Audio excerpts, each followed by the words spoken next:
Hello, good people, and welcome in. This is Tracy with Passionately Intrigued Arts.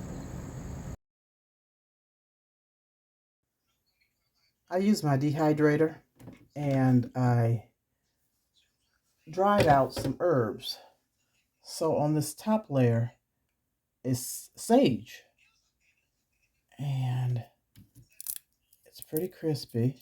I'm just now checking it out. I had it on for a good 6 hours, and underneath, hold on, because everything falls through the bottom.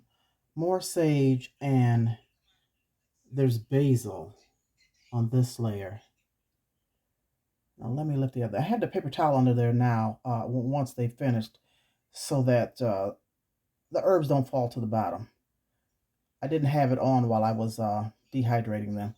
But let me move this other layer to show you that I dried some chives. Okay, wait a minute. Let me get that on there and then lift both of them up.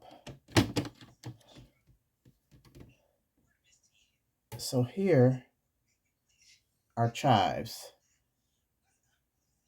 And I need to see if everything is dried out really good, and then I'll put them in my processor and blend them up and put them in a bottle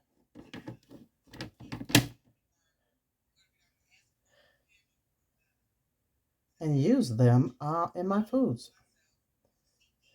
Thanks for watching.